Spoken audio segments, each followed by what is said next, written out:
Joining me right now at the courthouse is Sean Alexander. Sean, I've just got to ask you what happened the night that Arias was on speakerphone, the night Travis's body was found. I mean, I'm just thinking back to the night that my fiance was murdered, and the chaos and the disbelief. And now you're telling us about the night that Travis Alexander's body was found. What did Arias have to say? And you heard it on speakerphone.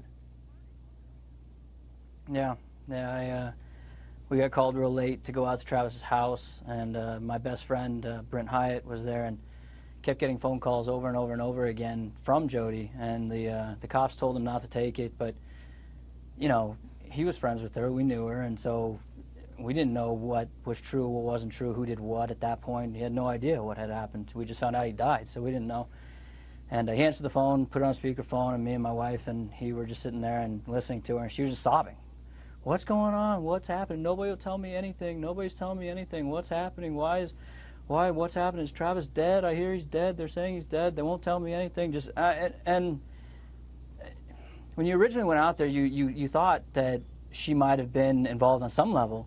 But you didn't really know, and listening to her side of it right then, you really kind of thought, well, maybe she didn't have anything to do with this. Maybe this was a freak accident, somebody broke in, or who knows. You know, you just didn't know what to believe. But she makes a very believable case. So are you telling me that before you heard her sobbing on the phone, you had suspicion she was involved in the murder?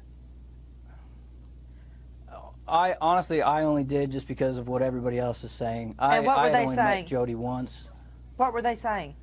They were just, you know, it's natural. I guess it was just natural for them to think that it was her because of the stalking background. Actually, Sean, when somebody's murdered, I don't naturally think of the lover or the girlfriend. I don't naturally think that. So why was it natural that they thought, everybody thought, she was responsible in some way for his murder?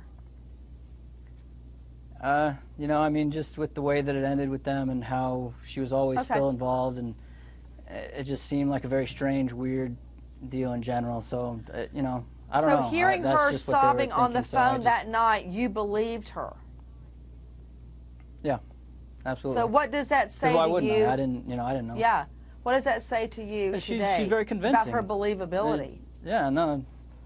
Yeah, absolutely, and that's the kind of scariest part about her, I guess, is that she's very calculating, very manipulative, and very believable. She's good at lying. I mean, I don't know if that's the best thing to be good at, but she's really good at it. How disgusted are you at her claims that Travis Alexander looked at child porn?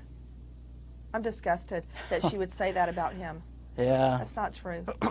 You know, yeah, disgusted is one word. Appalled, just pissed beyond belief. It's so ridiculous that you can't even put it into words, to be honest, that there's no way, there's no possible way. If you knew Travis at all, there's not a chance in the world that he was doing anything ridiculous like that. With me is